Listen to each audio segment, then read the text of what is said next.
Conexão Espiritual, com Monique Papa.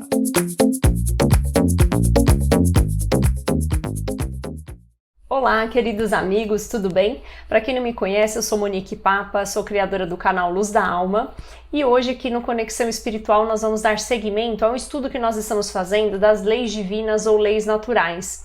E no estudo de hoje nós vamos falar a respeito da lei de liberdade, uma das leis que está lá no Livro dos Espíritos, por Allan Kardec. Ele já inicia esse capítulo falando a respeito da liberdade absoluta. Será que nós, como espíritos, temos essa liberdade absoluta? E aí os espíritos esclarecem que não. Todos nós não temos liberdade absoluta porque nós precisamos conviver entre nós precisamos de alguma forma conviver em sociedade e nos respeitarmos mutuamente. Então a liberdade, ela não é absoluta. A minha liberdade vai até onde chega a liberdade do outro, né? Então nós precisamos ter muito cuidado com isso. No momento que eu subjugo o outro, que eu tiro a liberdade do outro, eu estou infringindo essa lei divina. E é muito interessante quando a gente começa a estudar aqui a lei de liberdade, porque a liberdade, ela é o oposto da escravidão. E quando a gente começa a estudar a nossa história, quando grandes massas africanas passaram por determinadas situações de escravidão, a gente começa a entender aí esse efeito oposto, né, da liberdade e da escravidão.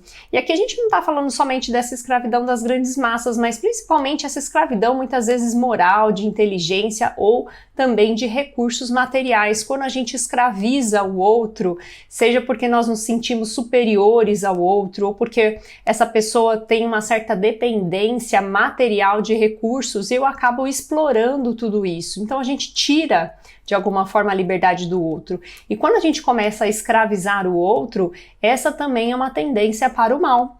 É uma infração dessa lei divina, que é a lei de liberdade. Outro ponto muito importante também é a nossa liberdade de pensamento, né? Quantas pessoas muitas vezes se acreditam livres, que podem de alguma forma fazer o bem nas suas ações, mas ao mesmo tempo nos seus pensamentos ela goza de uma certa liberdade, muitas vezes para o mal. E nós precisamos entender que mesmo que as pessoas não estejam vendo aquilo que eu estou pensando, existe sim uma responsabilidade também nessa liberdade de pensar. Porque muitas vezes a gente faz o bem nas nossas ações, mas quando a gente começa a pensar, a gente pensa mal do outro, a gente de alguma forma deseja o mal do outro. E quando a gente pensa a respeito disso, nós não podemos esquecer que Deus consegue enxergar tudo.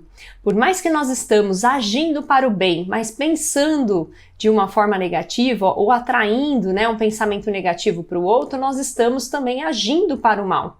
Então também é uma infração aqui da lei de liberdade, porque no final, quando eu emano pensamentos negativos para outra pessoa, eu estou de alguma forma plasmando isso, plasmando toda essa energia para o outro. Então nós temos também que ter muito cuidado com essa liberdade de pensamento. É importante também lembrar que os nossos pensamentos são nossa responsabilidade, nós temos consciência daquilo que pensamos. Então, quando a gente começa a emanar pensamentos negativos, ou de alguma forma pensamos de uma forma que as outras pessoas não acreditam ou julgam que não deveria ser dessa forma, nós precisamos lembrar que nós não podemos julgar o outro, né? Quem tem o direito de fazer esse julgamento é somente Deus. Então, quando a gente percebe que alguém tem um pensamento diferente do nosso, nós precisamos de alguma forma respeitar esse pensamento.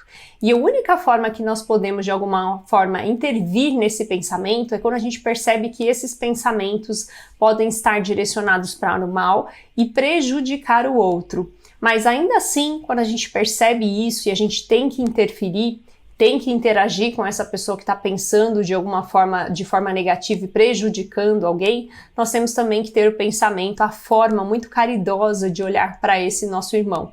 Assim como Jesus faria, né? Pensar de uma forma amorosa, caridosa e tentar persuadir esse nosso irmão com essa tranquilidade, com essa serenidade para que ele possa compreender que aquele pensamento está se desvirtuando do bem e que pode estar prejudicando de alguma forma uma outra pessoa. Um outro fator muito interessante na lei de liberdade é o próprio livre-arbítrio, né? Muitas pessoas não conseguem entender o que é o livre-arbítrio.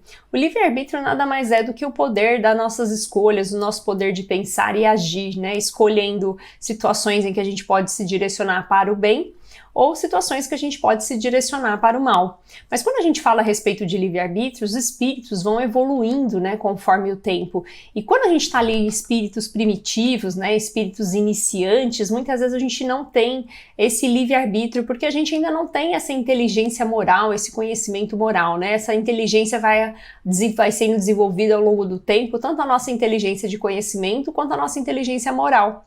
E aí, aos pouquinhos, conforme formos evoluindo, aí a gente vai desenvolvendo essa possibilidade de escolhas, que é o nosso livre-arbítrio. Então, muitas vezes, nesse início, algumas coisas são pré-determinadas, né? E a gente acaba atuando muito mais pelo nosso instinto de conservação do que realmente por essas escolhas, por esse nosso livre-arbítrio. E a espiritualidade vai nos auxiliando nesse desenvolvimento ao longo da história, né? A única exceção que acontece em relação ao livre-arbítrio é quando a gente percebe que alguma pessoa veio nessa encarnação com alguma dificuldade ali intelectual. E por que isso ocorre? Normalmente essas pessoas já tiveram em outras encarnações alguma falta, algum agravamento, e nessa encarnação estão vindo nessa condição de não ter muitas vezes esse livre-arbítrio e ficar dependente das ações de outra pessoa. Então ela perde essa liberdade de escolhas para que de alguma forma isso sirva de oportunidade para o seu desenvolvimento moral e intelectual, porque muitas vezes essas pessoas são espíritos extremamente inteligentes, né, mas se utilizaram da moral para um caminho errado, né, para um caminho do mal em uma outra encarnação. Então nessa encarnação elas vêm nessa condição para que de alguma forma elas possam trabalhar melhor as suas escolhas numa outra oportunidade. Tem muitas pessoas também que acreditam que certos acontecimentos da nossa vida são uma fatalidade, ou seja, independe das nossas escolhas, né? Então a gente perde, de certa forma, essa liberdade. E na verdade isso é uma falta de conhecimento, né? De como é que a doutrina espírita enxerga tudo isso. Nada na vida da gente é uma fatalidade. Tudo existe um motivo, né, para que aquilo ocorra. Então muitas pessoas falam, mas essa pessoa é tão boa e passa por determinadas situações na vida, tantas dificuldades, né? Por isso será que isso acontece? É uma fatalidade, né? Ou morreu uma pessoa tão boa e de repente morreu tão jovem, né? Por que isso acontece? Então a doutrina espírita vem nos esclarecer que muitos desses acontecimentos já são pré-determinados, mas por quê? Porque esses espíritos passaram por determinadas situações em encarnações anteriores e estão nessa encarnação resgatando esses eventos. E muitas vezes foram até eles que escolheram a possibilidade de que isso acontecesse nessa encarnação para que eles pudessem de alguma forma evoluir moralmente e se desenvolver. Assim como ocorre também no momento da nossa morte. Muitas vezes a gente fala, nossa, agora que triste, né? A pessoa desencarnou, mas é chegado o momento, a gente precisa entender que quando chega a hora, né, a providência divina tem todo um preparo aqui para esse desencarne, e muitas pessoas conseguem também pressentir esse momento. Então muitas vezes o anjo da guarda vem aqui alertar que chegou a hora, né? Chegou a hora desse desencarne, e as pessoas acreditam que muitas vezes essa situação foi uma fatalidade, mas na verdade não, né? Deus sabe o momento certo para que essas coisas aconteçam. Então a gente tem essa liberdade à medida que a gente vai evoluindo, mas essa liberdade realmente não é absoluta, é uma liberdade parcial, né? E muitas coisas estão também atreladas à questão das nossas escolhas, das nossas ações, do nosso livre-arbítrio. Porém, como a gente tem aqui o véu do esquecimento, a gente acaba não percebendo que existe todo um tratamento da espiritualidade ou da própria providência divina que determina quais vão ser os acontecimentos nessa nossa próxima encarnação. Espero que vocês tenham gostado, um beijo grande e até o próximo Conexão Espiritual.